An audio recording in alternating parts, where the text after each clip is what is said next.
Privatização dos Correios, greve, quais seriam os benefícios de uma desregulamentação do setor e mais competição?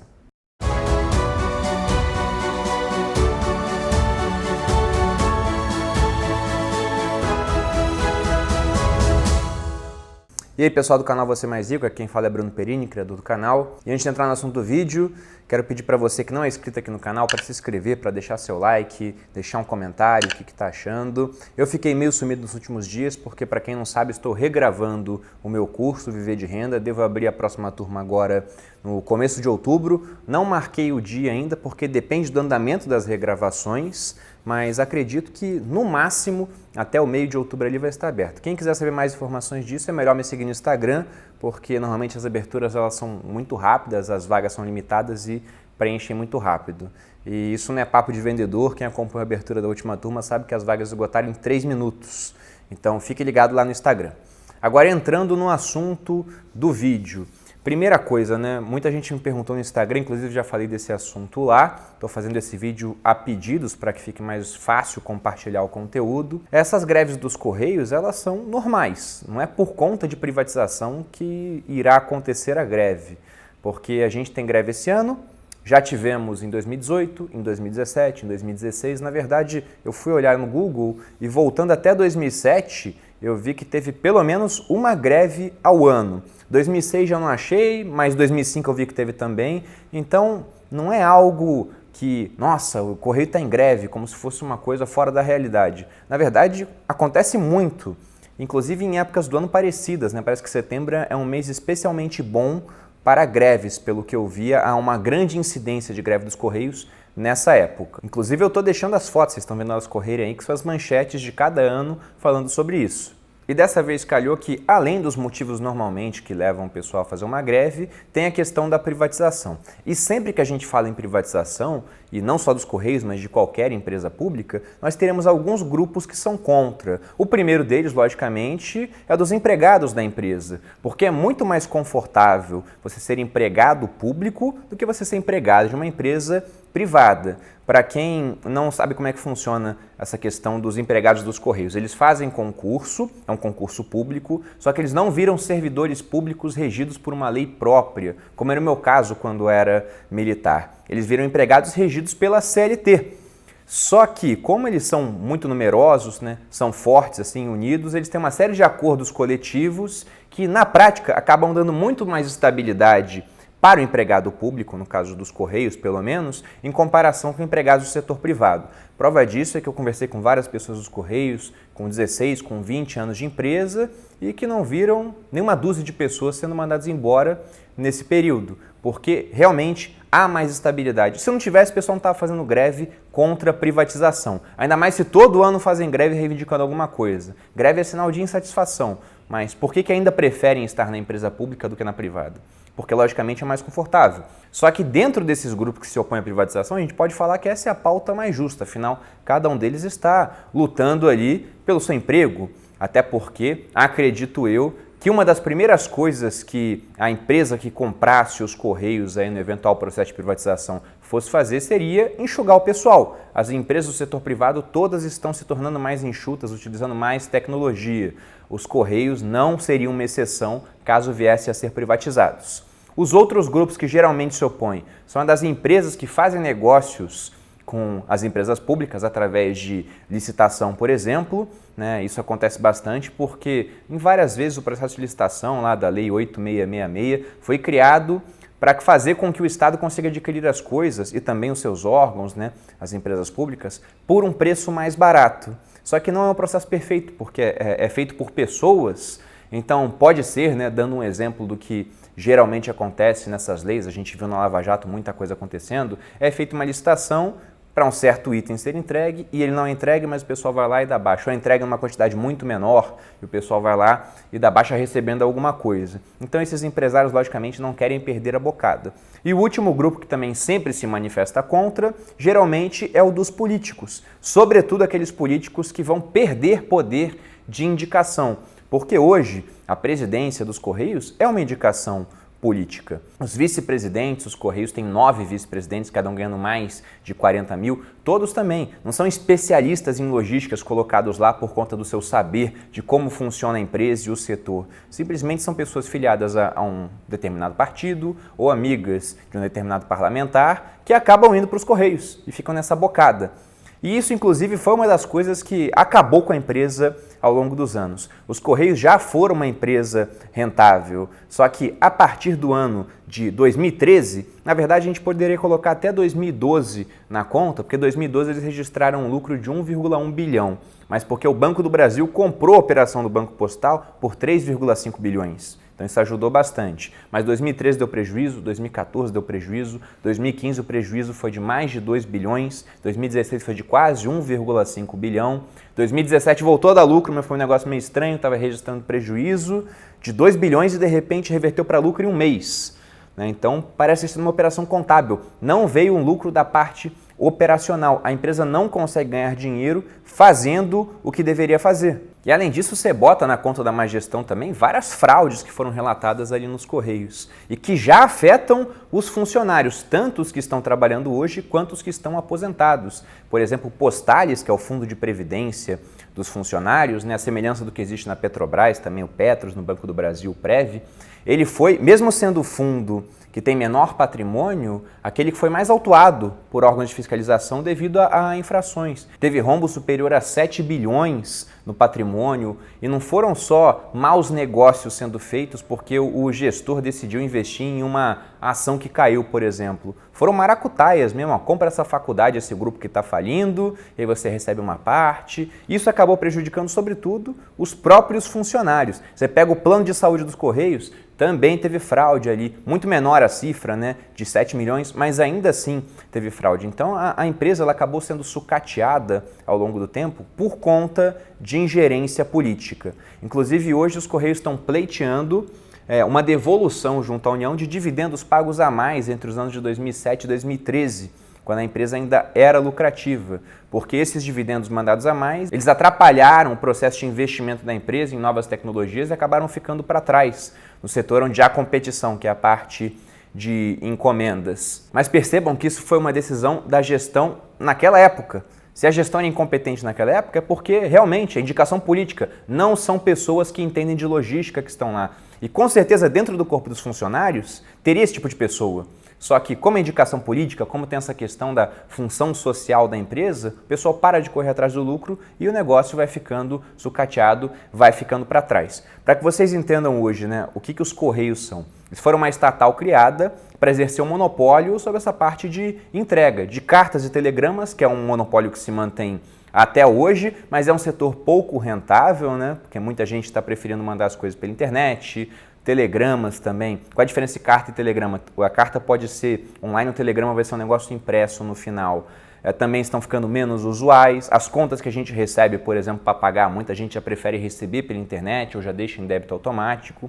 Então é um setor que, embora ainda faça parte do monopólio dos Correios, é muito menos lucrativo do que já foi um dia, por conta da internet. E o outro setor, que inicialmente era um monopólio, mas deixou de ser ao longo do tempo, em 2009 houve uma decisão da Justiça falando que a competição já estava liberada, ratificando isso, é o das encomendas, que era uma parte mais rentável, mas aí a competição começou a surgir no setor de empresas que não têm os mesmos benefícios fiscais que os Correios têm, eles pagam menos impostos, por isso, teoricamente, conseguiriam fazer um preço menor, mas a gente que não pode ficar na dependência de uma empresa que, pelo menos anualmente, nos últimos 12 anos, tem entrado em greve. Você pega as maiores varejistas, Magazine Luiza está criando sua própria rede logística. A Amazon agora colocou o serviço de Amazon Prime aqui no Brasil. Eles ainda usam os Correios, sim, mas vão criar a própria rede logística para isso também, porque tem que fazer entregas expressas, é um serviço super rápido. Então a tendência, mesmo que ainda haja benefícios fiscais, se os Correios não forem privatizados, é cada vez mais competição e que eles continuem perdendo dinheiro nessa área, mesmo contando com vantagens que os outros não têm. Inclusive, essa parte das vantagens acaba atrapalhando um pouco. Se os Correios não tivessem vantagens, a competição seria muito maior. Porque pensem comigo aqui, você como empresário gostaria de concorrer num setor onde há um competidor estatal que não precisa dar lucro, hoje o preço que ele cobra estaria abaixo do preço que deveria cobrar, caso ele quisesse lucrar, ou seja, está cobrando um preço mais barato, e que além disso, em última instância, pode ser resgatado pelo Estado. Porque na bucha isso pode acontecer, não aconteceu ainda, mas esse próprio pedido de devolução dos dividendos acabaria sendo um tipo de resgate, né? Pensem comigo como é que isso funciona. Foram pagos dividendos a mais do que o mínimo previsto na legislação das sociedades por ações, aqueles 25%. Depois eles estabeleceram nos Correios, no próprio estatuto da empresa, outra margem a ser paga. E agora estão pleiteando anos depois isso de volta corrigido. É como se quem é acionista de Itaúsa, que é uma empresa que paga muitos dividendos, lá em 2030, 2031, Itaúsa entrasse na justiça solicitando que os acionistas devolvessem os dividendos que foram pagos a mais, porque afinal eles estão pagando quase 90% do lucro como dividendo, quando o mínimo previsto para as SAs seria o dos 25%, né? Só que isso pode ser ajustado no estatuto. Mas enfim, gente, é um negócio meio absurdo. É que é o Estado brigando com o Estado, eu não sei qual vai ser a decisão disso. Mas se fosse uma empresa privada contra os acionistas pessoas físicas, a gente sabe que isso não ia rolar. Foi uma decisão da própria gestão da empresa. Então, de um jeito ou de outro, se não privatizar, uma hora pode ser necessário que a União vá lá e resgate a empresa, como já acontece com algumas empresas públicas deficitárias hoje. E a gente lembra de onde saem os recursos da União, ou do dinheiro dos nossos impostos, ou do aumento da dívida pública, que no final das contas vai ser pago com o dinheiro dos nossos impostos. Ou ela pode simplesmente produzir dinheiro, né? Aquela questão de ligar as impressoras, que hoje na impressora são apenas números digitais ali sendo produzidos para pagar essa conta, mas isso ao longo do tempo iria gerar inflação. E cabe ressaltar uma coisa ainda nesse processo de privatização dos Correios. Eu vi um comentário do Flávio Augusto, o bilionário brasileiro, dono do Orlando City, das redes de curso de inglês, falando que o timing para privatizar os Correios já passou. E eu não sei se já passou, mas eu acho que está passando, porque como a gente acabou de citar, outras empresas já estão entrando nessa área mais rentável, que é a das encomendas. Já estão criando redes para isso. Com redes mais estabelecidas, com mais competição, a tendência dos preços é cair. As empresas vão ficando cada vez mais eficientes e os Correios vão perdendo receita. Então, cada dia a mais é valor a menos na hora de vender a empresa. E uma das objeções que eu vejo também, quando eu fui falar lá no Instagram sobre isso, é o pessoal falando: nossa, Bruno, mas quando privatiza, o negócio é vendido a preço de banana, pô. Então não vale a pena privatizar, é melhor manter os Correios assim. Só que entendam, eles estão dando prejuízo hoje. Podem dar mais prejuízo ainda no futuro, né? Como eu disse, a conta uma hora pode sobrar pra gente. E além disso, não tem só essa questão atual, tem uma série de incertezas quanto ao futuro. Você pega os Correios hoje, eles têm mais de 100 mil empregados.